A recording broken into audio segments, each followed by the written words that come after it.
So I thank you all for all the hard work that has been put into it. This is going to be a series where we will be doing this on a monthly basis. And again, I thank everyone for their involvement, participation, and I expect this to be a really great eye opener and giving us a lot of food for thought as we move into 2021 and see what that does for us. So thank you. All yours. All right, welcome everyone. Like I said before, my name is Dr. Olutayo Sogunro. I am an acute care and trauma surgeon at St. Vincent's Medical Center in Bridgeport, Connecticut. And the series is called Health Disparities in Medicine. Our particular talk tonight will be on COVID-19. These are really the discussions we should be having. As we all know, 2020 was a very important year for multiple reasons. One of the things that I think that we can all agree on is that there are disparities in healthcare, in medicine, that should be discussed. But a lot of times we don't have the best way to discuss them in terms of platforms, avenues, and the best method to do it. So I figured if we had a discussion based in academic research, personal and social experiences, we can kind of put that together to maybe take something out of it and make it a rich and meaningful conversation. So health disparities affect minority population and are very important when we're talking about public health. These conversations that we will have, like I said, will be in an open forum and put a lot of aspects of it together, including clinical experience. Our planning committee includes Dr. Anthony DeMestahouse, who you just heard from. She's the co-chair, also my boss, the chair of the Department of Surgery at St. Vincent's Medical Center, Hartford Health in Bridgeport, Connecticut. Myself, acute care trauma surgeon, like I mentioned. My partner, Dr. Shauna Katile, who's also an acute care and trauma surgeon, who spent a considerable amount of time, myself and some of our other partners in the ICU, the COVID ICU last spring during the surge. Dr. Olufunmilayo Falade, the ICU director and intensivist, who is also one of our panelists today, who is one of the leaders in our COVID response at St. Vincent's Medical Center. Dr. Listy Thomas, emergency physician at St. Vincent's, as well as professor at Quinnipiac University and director of the Clinical Arts and Sciences. Ms. Whitney Nichols, MS2, one of our student research coordinators and one of our student moderators today. Ms. Titonia Douglas, also an MS2 at Netter School of Medicine, and also one of our student moderators today. This was a joint effort with multiple departments, the Department of Surgery, the Department of Critical Care, SNMA, Student National Medical Association, the Clinical Arts and Science department at Netter, headed by Dr. Listy Thomas, as well as the Latin Medical Student Association and BINGAP, Building the Next Generation of Academic Physicians. And in honor of Dr. Martin Luther King Day, which was just yesterday, we thought it be rightful that we had a quote from him. Commit yourself to the noble struggle for equal rights. You will make a greater person of yourself, a greater nation of your country, and a finer world to live in. If we all can be the change we wish to see in the world and participate in conversations like this, we can definitely make it a better place. So today we'll discuss a few articles that go over COVID disparities in minority populations and have a panel discussion with our panelists. All right, without further ado, I wanted us to jump into our panel discussion. Again, our panelists tonight are Dr. Olufunmilayo Falade, Director of Critical Care at St. Vincent's Medical Center. Dr. Juan Salazar, thank you so much for joining us today. Dr. Salazar is the physician-in-chief at Connecticut Children's. He is a board-certified pediatrician and infectious disease expert. He is also the professor and chair of pediatrics at Connecticut Children's. So he's kind of the boss over there. So he will be a great resource for us tonight. And like I said, my wonderful partner, Dr. Shauna Katile, acute care and trauma surgeon at St. Vincent's Medical Center. Our student moderators, again, are Ms. Whitney Nichols and Titonia Douglas, MS2s at Netter School of Medicine. So at this point, we'll go to the next slide and I'll turn it over to our moderators. So hello, everyone. Our first article for today is titled A Model of Disparities, Risk Factors Associated with COVID-19 Infection. And the authors are Yelena Rosenfeld and Jennifer Beam et al. So first, it aimed to identify the social determinants of health and clinical factors that increase risk of COVID-19. And with that, it also looked at communities of color and or lower socioeconomic status experience disproportionate rates of infection with COVID-19. And there was also a consideration of the clinical risk factors for COVID-19, including being severely obese, diabetes, chronic kidney disease, all of which disproportionately affect the African American community. Also, a mention that Black and Latino people are more likely to live in communities with poor air quality, have non telecommuting jobs, and lack of access to healthcare, which may contribute to disparities in mortality as well. So, communities of color are more likely to be employed as essential workers and lack personal transportation, providing a barrier to healthcare access and also social distancing. So, in conclusion, the prediction model of infection risk is an important step towards targeted public health approaches to decrease COVID-19 infection. All right, so for our first question, this question is for Dr. Falade. So the study found that race and ethnicity are important predictors of risk. It also found a higher risk of infection among Black, Indigenous, and or people of color. So what was one painfully powerful moment during the pandemic regarding your Black, Indigenous, and or patients of color that you hope to never experience again? And in your opinion, why do you think it happened? And how does it feed into the ongoing unmasking of disparities described in this study? So I hope everybody can hear me. Good evening. Thank you for having me here.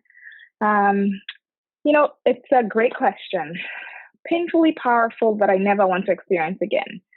I think all experiences are valuable. So it would be okay to experience it again as far as we learn from it.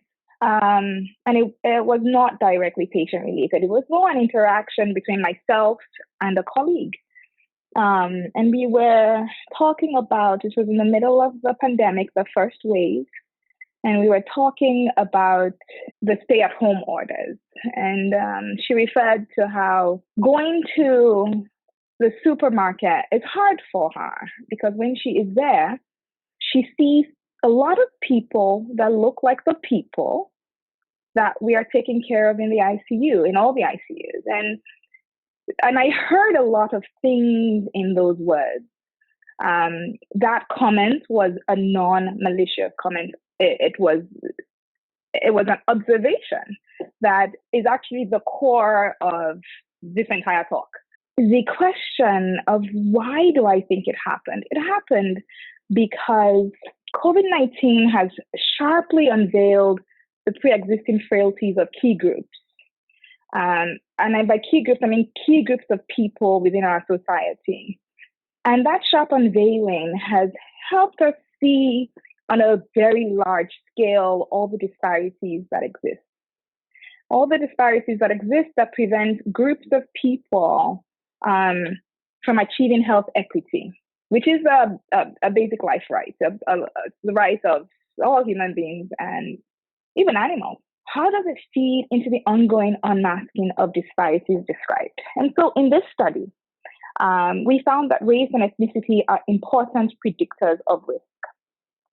It is important to know that Black and Latinx populations, and I would also mention the Native Americans, have a large disparity in not just hospitalization, but also death. 1.4 increased incidence of COVID in Black, 1.8% increased incidence of COVID in Latinx. Hospitalization. A Black person is 3.7 times more likely to be hospitalized, and this is even more in the Latinx population, exceeding four times more likely. And deaths, both Black and Latinx are 2.8 times more likely to die from COVID-19. Why? The answers extend from the pipeline from education as a child, which we see reflected in the numbers of Latinx COVID patients between the ages of 5 to 18, all the way through to just feeding insecurity, housing insecurity, job insecurity, finances. It is a complex question, and we will learn more as we go on. Thank you. Thank you, Dr. Falade. All right, so for our second question, this question is for Dr. Katal. This study found that the clinical risk factors associated with COVID-19 were obesity, diabetes, chronic kidney disease, dementia, and HIV/AIDS. Many of these risk factors are prevalent in communities of color. So, Dr. Katal, do you agree with the mentioned clinical risk factors as evident in your practice? And in your opinion, are there any additional risk factors that should be considered concerning communities of color? Thank you.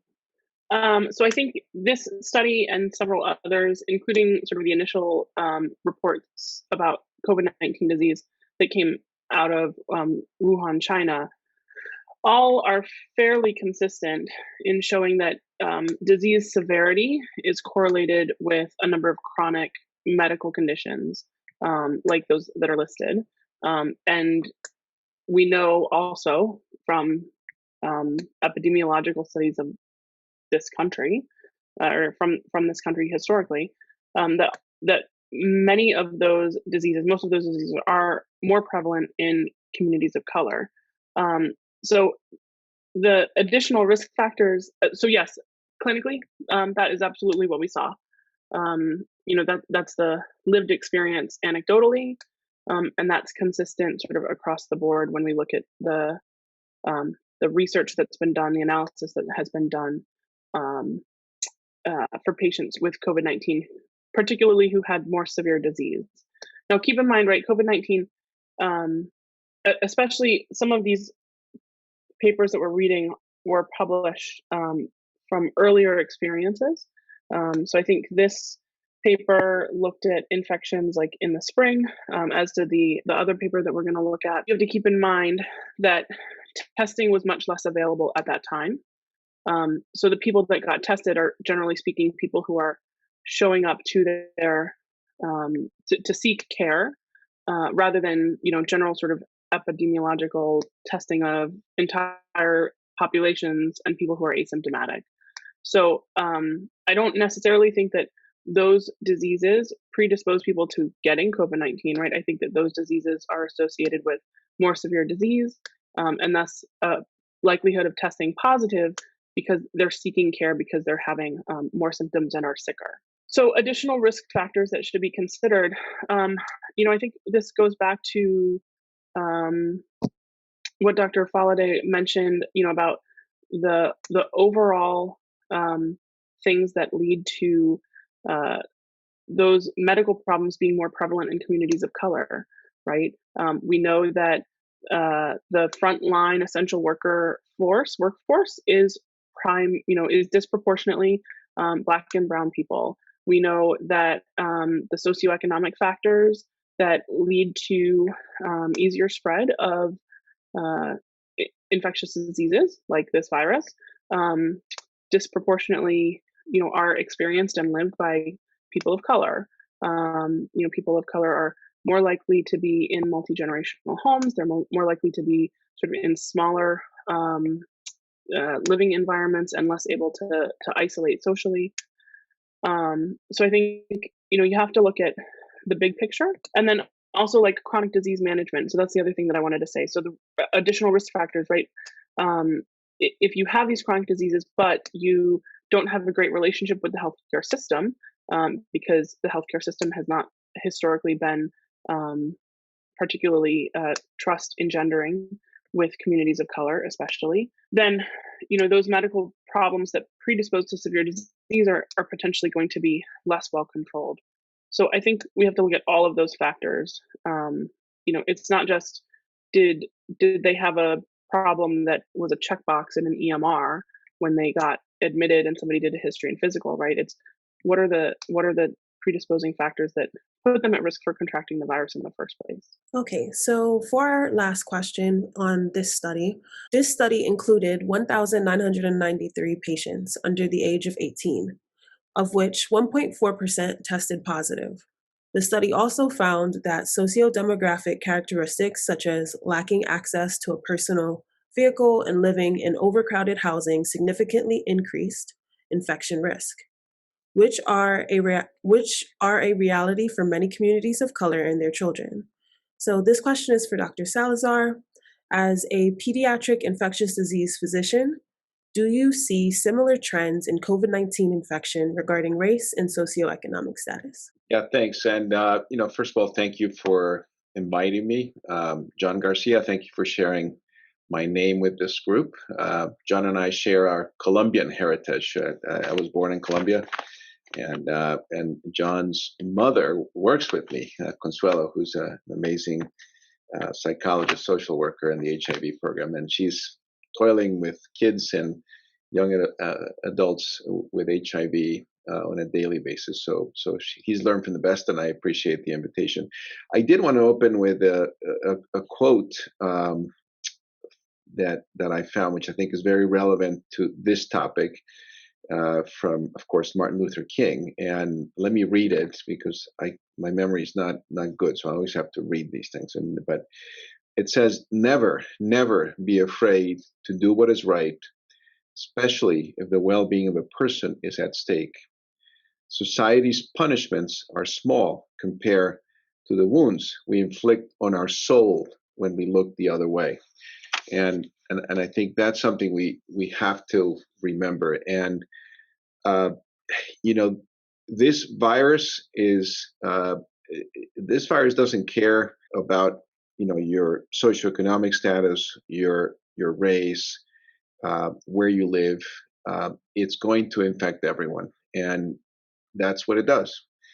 And but it also takes the opportunity, if we think of it as an entity per se, and you can argue whether viruses are alive or not. I think they're certainly a bunch of nucleic acids put together, and if the conditions favor that, which means, and what favors transmission? Well, transmission is favored by having a lot of people together in a location. If you're less spread apart, it's going to infect you. You're going to be able to get infected and pass on the virus to other people, whether you're a child or an adult or a senior citizen, and irrespective of any other features or characteristics. And we're seeing that now. I think if you look at the pandemic now, it's everywhere in the United States, and it doesn't matter where. Now, the problem is that if you're in a situation where you have more overcrowding, where you have, I can think of the difference here in Connecticut, which you see major differences depending on where you are within 6 miles apart. I live in Glastonbury, 6 miles from downtown of Hartford, the north end of Hartford, and we all live in homes that are separated. Each home may have 4 or 5 people at the most, sometimes 3 or 4. That virus has less of an opportunity to be transmitted within that environment. If you're in the north end of Hartford or here in Park Street, where you have a very large Latino population, in the north end, more African American population, where the space is more limited and there are many more people per household, then that virus is going to find a real fertile place to replicate and transmit itself more readily. And I think that's what has occurred. And I think these articles bring that to light, that it's not race per se. It's really the characteristics of that allows it to be transmitted. So that's the first thing, and that happens with children as well. The good news for children is that it's not as virulent as influenza or RSV in the younger population, which is quite devastating for our kids. And but is not good news for the elderly, where this is it's really age dependent, independent of race, and other risk factors independent of race that then lead to serious complications. So for the pediatric population, again, the only silver lining in this is that it's kids tend to be more resilient, irrespective of what even underlying factors they have that bring them into the hospital. So that's the first thing, and that I think I just wanted to mention that because I think it's a clarifying question. Now, the other piece, which is complicated, is not just for children but adults, is that access to care, ready access to care, which is going to have a big role with vaccines. How quickly and readily accessible are those vaccines across the population? number one. Number two, there are other treatments that if you access them early, you're going to have a better chance of doing well. I'll give you an example. So there are 3 monoclonal antibodies that are specific for SARS-CoV-2, which now have been developed and have emergency use authorization by the FDA. Uh, those are available right now, today. And the problem is unless you know how to navigate that system, you may not know that they're available to you. So if you have a 13-year-old young woman who has a BMI of 35 or higher, so indicative of more severe obesity, that 13-year-old is eligible if she gets COVID. She's eligible to receive one of these monoclonal antibodies coming into our children's hospital. But you need to know that, and you need to have a quick access to that service.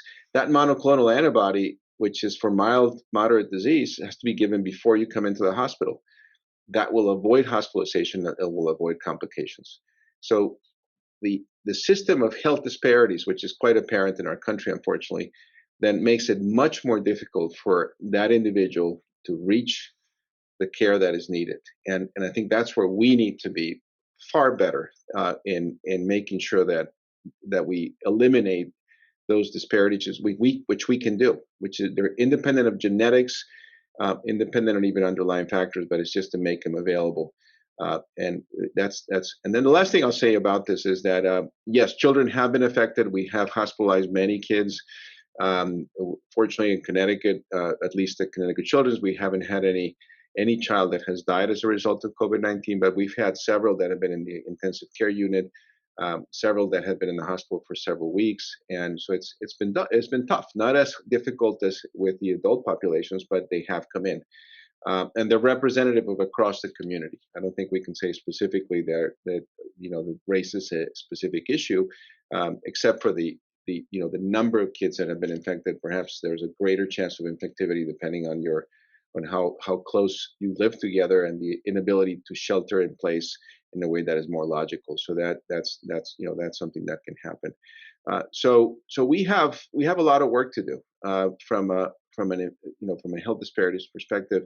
And again, lastly, what I was going to say is even though the virus may not affect children directly as an infection that brings them into the hospital, what it has done, and this is where health disparities come into play, and minorities are going to be affected much more, is that these kids are at home. They're learning at home. They can't go to school. It's a much more difficult situation if you have a very tight environment, tight quarters, perhaps without a lack of access to computers for everyone, to maintain those kids engaged in the school system. And that's going to have a huge impact for generations, frankly, for a whole generation, because many of these kids have not been in school for a year, or they have been in limited school settings where they don't have all the resources. So there's a secondary effect, which is education, growth and development for the kids, and then mental health issues, which are surfacing all across. So it's a complicated situation, but I wanted to give you an answer from my perspective as a pediatrician and how we see this virus affecting kids and the differences between different populations. Thank you, Dr. Salazar. All right, at this time, I'll hand it over to Whitney. Okay, great. Thank you so much, Titonia. So our second article for the day is the assessment of racial ethnic disparities in hospitalization and mortality in patients with COVID-19 in New York City. So the study was aimed to compare COVID-19 outcomes based on race, ethnicity, and assess the association of any disparities with comorbidity and neighborhood characteristics. Black Hispanic patients were more likely to test positive for COVID-19 after adjusting for age, sex, insurance, and comorbidity. The risk was attenuated by only Hispanic patients. Black and Hispanic patients were no more likely than white patients to be hospitalized or have a serious critical illness after testing positive. Black residents of poor zip codes have 3 times higher rates of mortality than their white counterparts. The article finally asserted that existing structural determinants pervasive in Black and Hispanic communities may explain the disproportionately higher out-of-hospital deaths due to COVID-19 infections in these populations. So this study and many other studies highlight the role of educational attainment and socioeconomic status, as well as race and outcomes concerning COVID-19.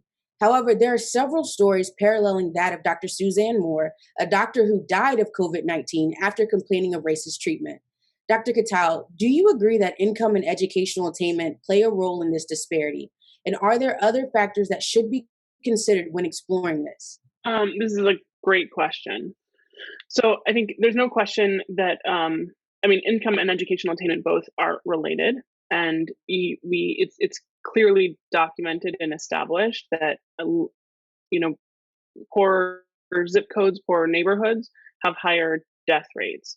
So I don't think one can argue that income and educational attainment don't have any role.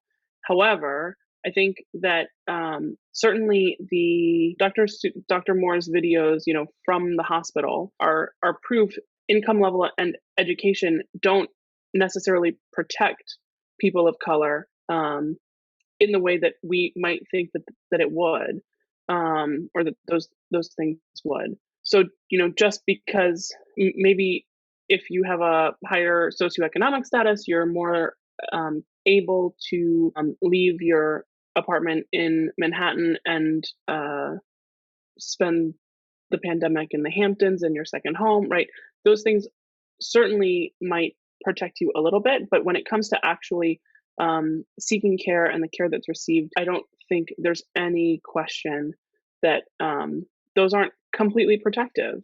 There was also one of the Quinnipiac students wrote a beautiful piece that was recently published, and I'm sorry, I can't remember the name of who wrote it. I read it the other night and I can't find it now. But she describes, leaving Quinnipiac at the start of the pandemic, returning to her family in, I think, Brooklyn. And, basically her entire family then comes down with COVID-19.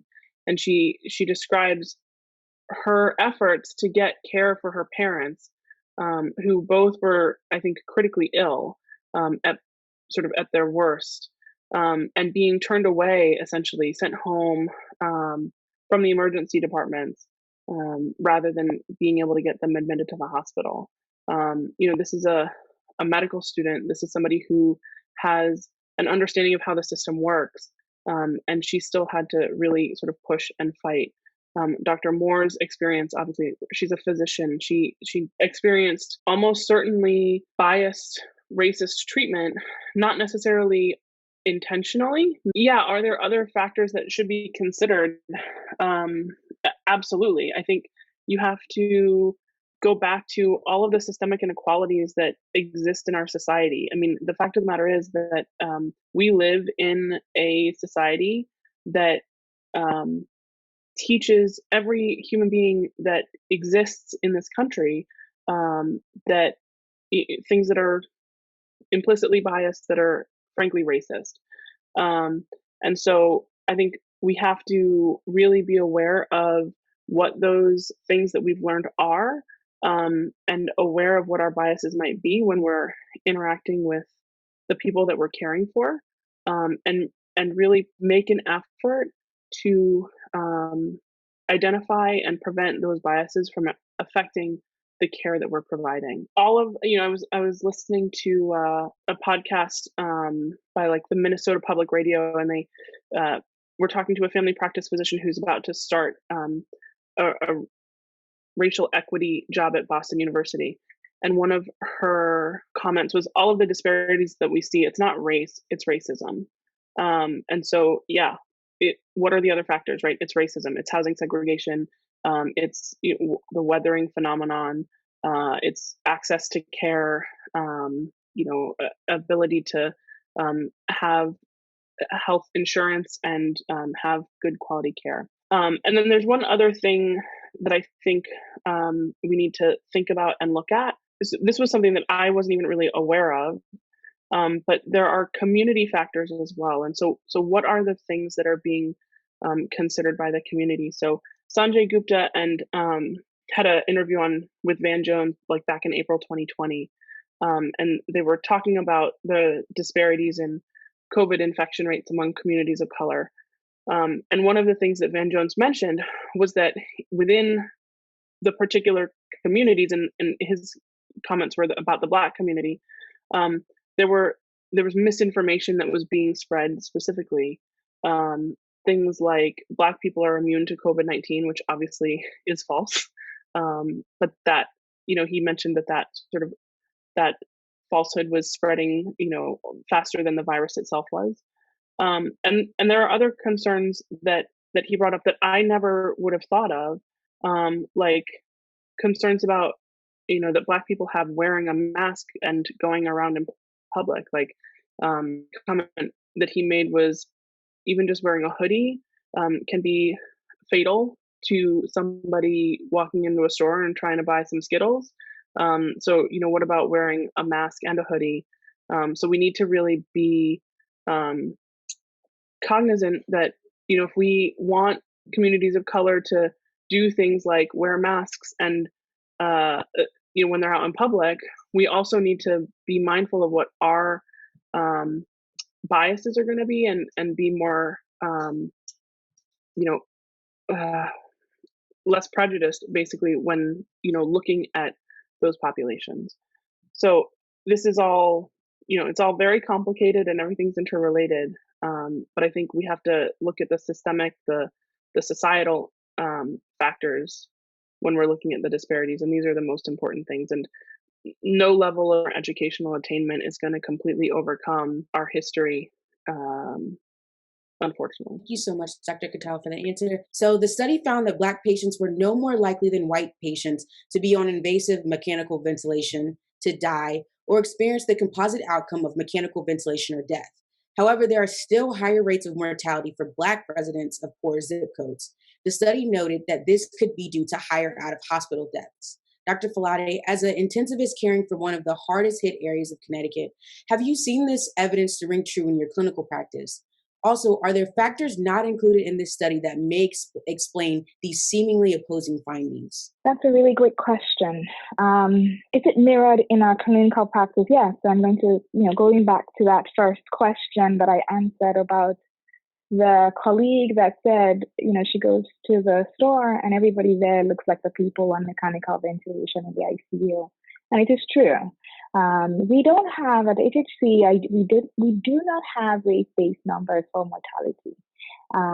But in clinical practice, I think both Dr. Shagunro and Dr. Kitile, who were amazing intensivists during the first wave and worked hand in hand with my team, and the hospitalist service will tell you that a large proportion of the inpatients are either Black or Hispanic, Latin.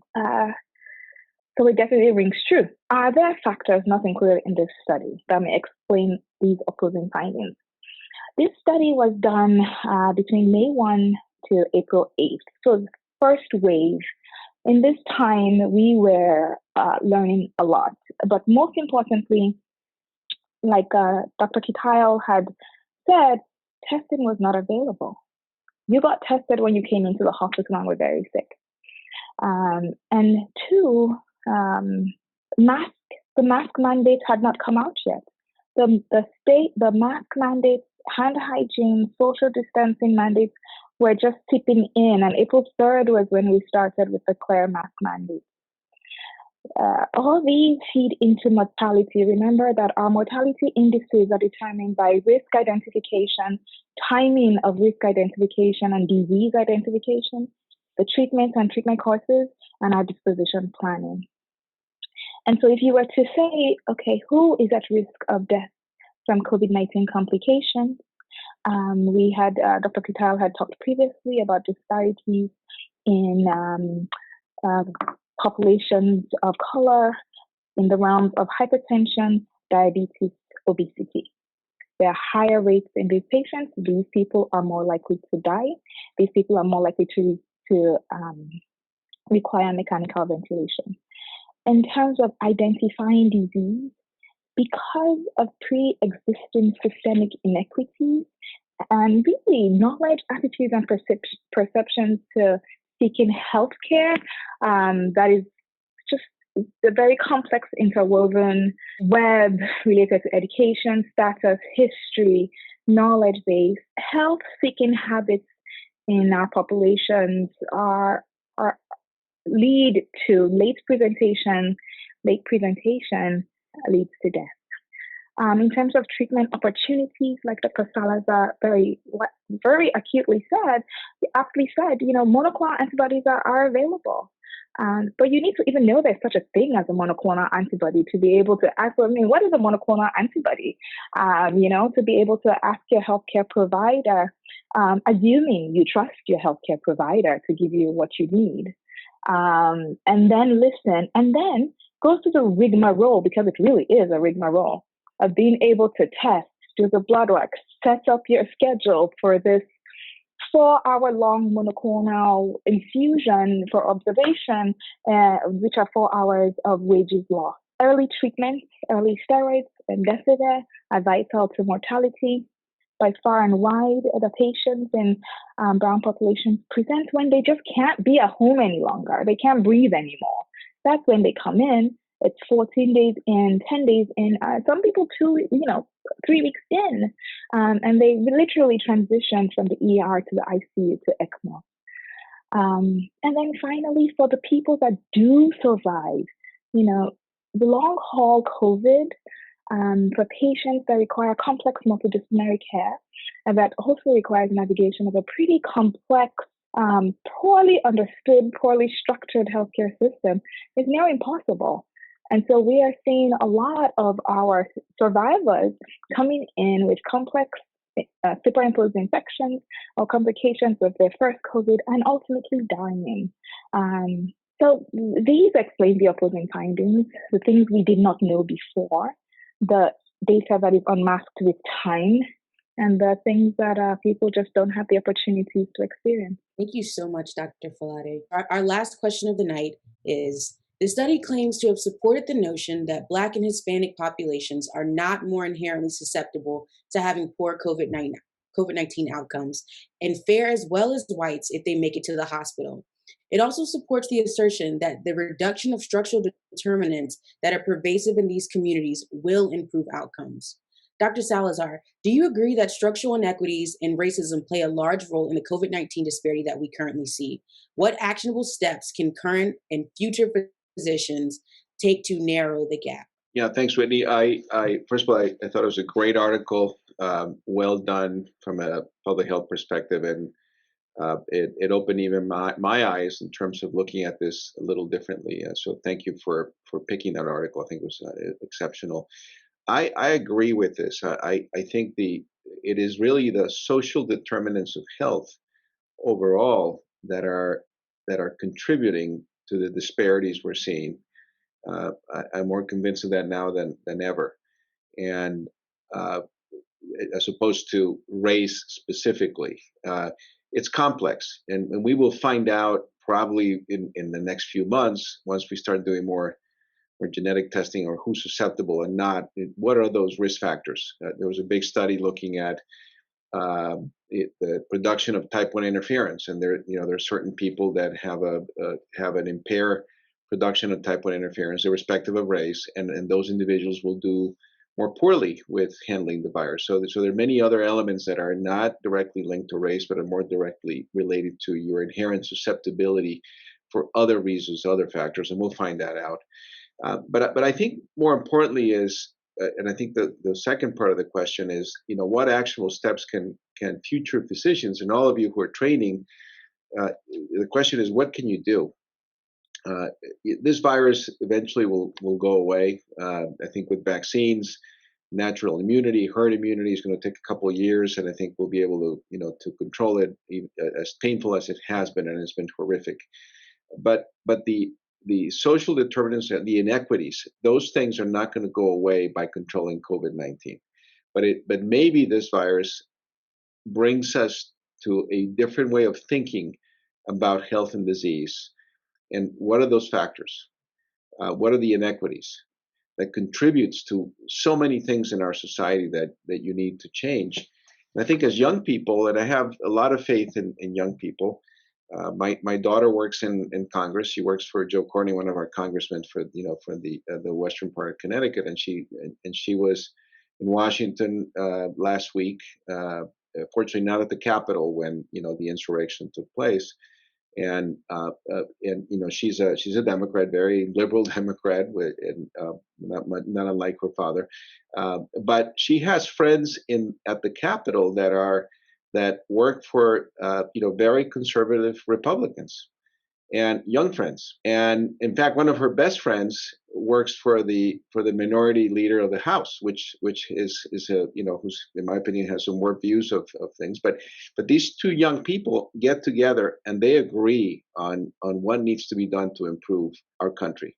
So I have a lot of faith in all of you. I see a lot of young faces here that by advocacy, by education, which is that's what you're doing right now, by getting into government, by voting, by getting into leadership and moving up through the process of training and making all of us smarter and serving as role models for our own communities, it begins to change the dynamic, and it begins to change it fundamentally. Not easy, but fundamentally. So I'm inspired by this group. I think this virus has been horrific, but it's bringing out, there's a silver lining to it, is that we got to pay attention.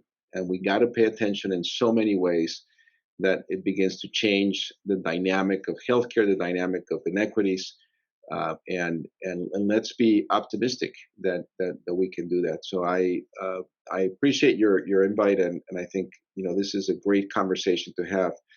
And hopefully 5 years from now, COVID-19 would have changed us, and perhaps it will change us in a way that will be better. Maybe 5 years from now, when we get together, we'll see how this made our healthcare system more equitable and better access for everyone. So I'm optimistic. You guys are my optimism and my future. So keep doing what you're doing. I'll stop there. Thank you so much, Dr. Salazar, and all of our panelists for your answers. I now want to turn it back over to Dr. Segundo to close us out. Thank you so much again to all of our panelists. As you can see on the screen here are the references. They are also posted into the chat. We posted them early on. We'll post them again so you can have some direct links to them if you did not already get them.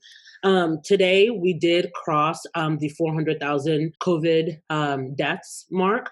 So I just wanted us to take a brief moment of silence to honor those who have lost their lives due to COVID-19. If we can do that briefly for a moment. Thank you. Next, what I would like us to do is turn it over to our question and answer session. I would like to introduce Ms. Emily Jetter. Emily is the Vice President of the Student National Medical Association at Quinnipiac University, the Netter School of Medicine. She's actually been the background person running our logistics today. She's one of our student liaisons. So thank you so much, Emily. Emily will proceed with asking the questions that have been asked in the chat or any questions we've been asked previously. After we do that, she will go ahead and open it up to anyone that wants to jump on and actually ask their question directly to any of our panelists. Thank you, Dr. Segundo. So we have reached the end of our presentation, and now would like to open up to all the participants on the call to ask questions to our panelists. We ask that you write the questions in the chat. Feel free to direct your questions to any specific panelist or just ask a general question, and we will direct it to a panelist as we see fit. So just feel free to write anything in the chat, and I'll wait a couple minutes to see what questions pop up. Dr. Salazar, I have a question. Yes. The CDC reports a pretty significant number of, the CDC reports that in the Latino population, the young is actually carrying a huge burden of COVID positivity, largely non-severe disease.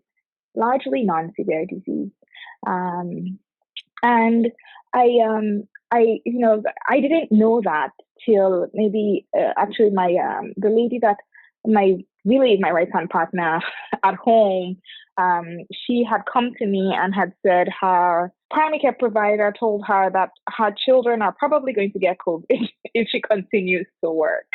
And I imagine her primary care provider did not say it in such a manner.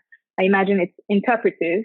And so I sort of took some time to look at the risk for the young Latino, for the Latino child for COVID. And the risk, to be fair, seems to be higher than really any other population. Do you know, have you had an opportunity to look at this at all?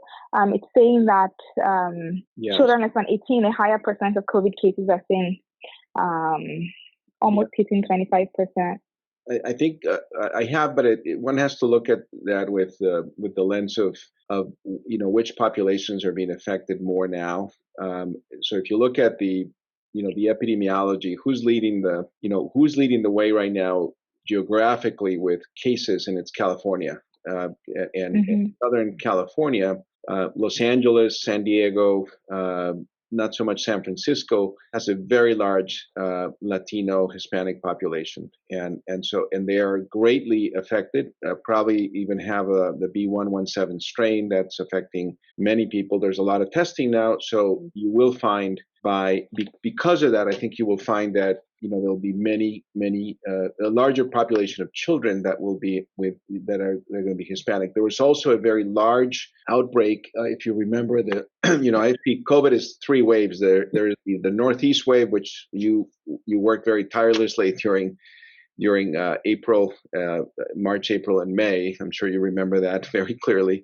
And that was the Northeast, and then we had the second wave, which was in the summer, which was Florida, which has a very large Latino population, then Texas and California.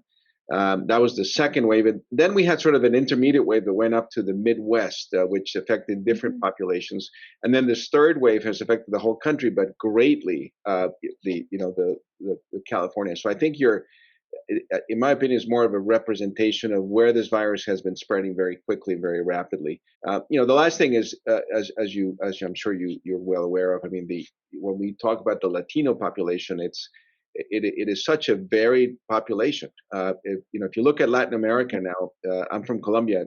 Colombia has been horribly affected by the disease, including children. I've spoke to one of my colleagues who's an infectious disease provider in Cali, Colombia. They've had many kids who have died of the inflammatory syndrome in Cali, Colombia, which is a mixed population. It's it's the Afro-Colombian plus the Spanish and native Colombian. It's a mestizo population with severe compromise. So I think we need to, it's hard to put it all into one group. I think this virus affects anyone, anywhere where you have rapid spread and closed populations, and I think we'll learn more as we go along. But it's a complicated fact to just pinpoint it to either Latinos, because Latinos are created in very, very different ways, and so that's so it's a complex answer to your question, but I think it has to do with viral dynamics as opposed to specifically race or where people came from.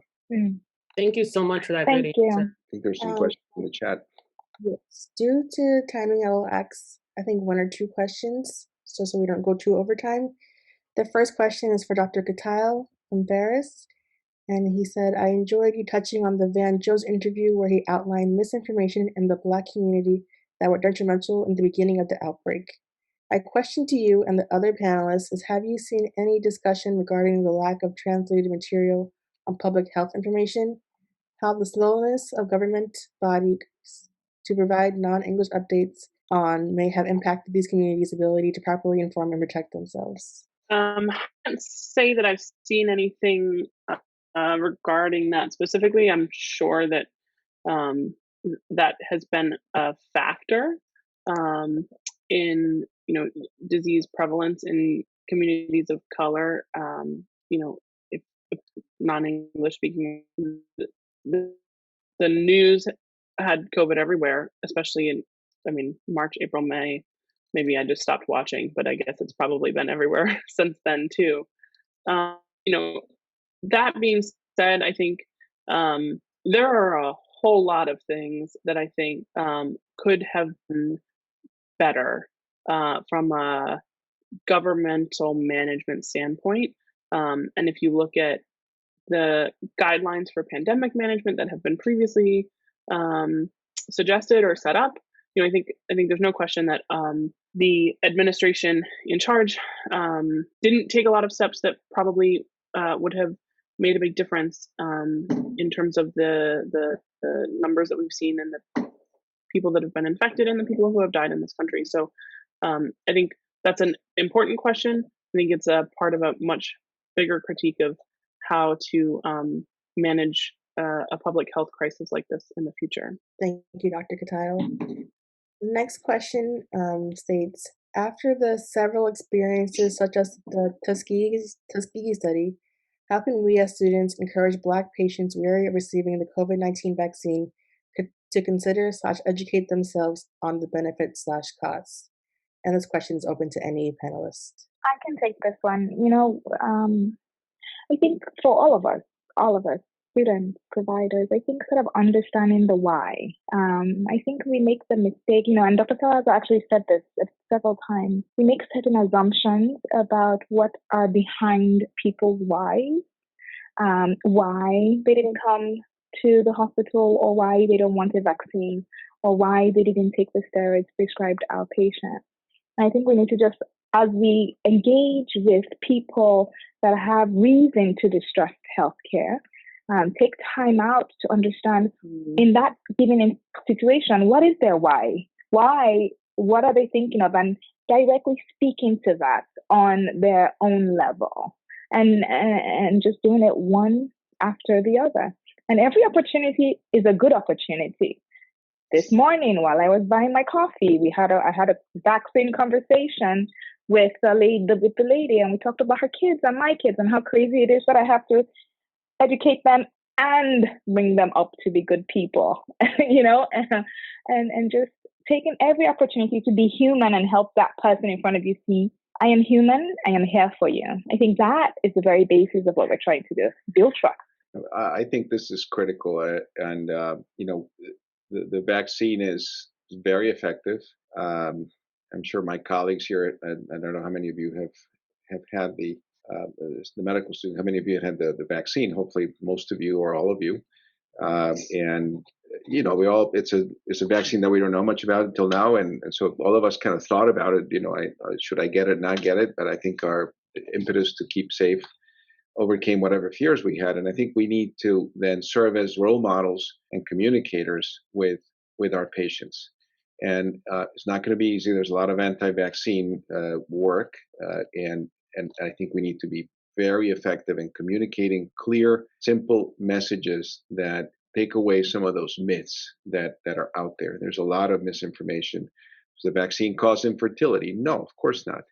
Was the vaccine infect you with the virus? No, of course not. There are all these crazy things that are out there. And so we need, as providers, as educated providers, medical students, physicians, speak out, and speak out in all the forms that you can, showcase, display your pictures getting the vaccine as much as you can, be proud about it. And I think that will begin to change the dynamic where there's going to be a lot of apprehension, and I've seen it. The issue of infertility, the issue of chip being injected. I've spoken to many of my patients that are, kids. I run the HIV program. We have young people with HIV, adolescents, and the kids tell me they're going to get it, but the parents say we're not going to get it because it could do something to me. So it's persistence, through communication, over communication, continue to communicate, showcase that it works, and then hopefully we can get as many people vaccinated. But that's a great question. Dr. Kimberly Manning, who is the internal medicine doc at Emory Hospital at Grady, which is part of Emory in Atlanta, wrote a perspectives article that was just recently published, and she talks about her experience going through the process to give consent for in a COVID vaccine trial. And, she talks about the idea of the Black community, especially when it comes to healthcare. And so I don't have anything to add here, right? I want to add her input and a quote from her that was full and so important. And she says, "We are not simply untrusting, we remember. And there is still evidence of Black lives not our society. This evolution of trust will call for more than scientists with excellent communication skills. We need a seismic shift in our relationships with Black lives created through government and institutions, policies, investments, and outcomes.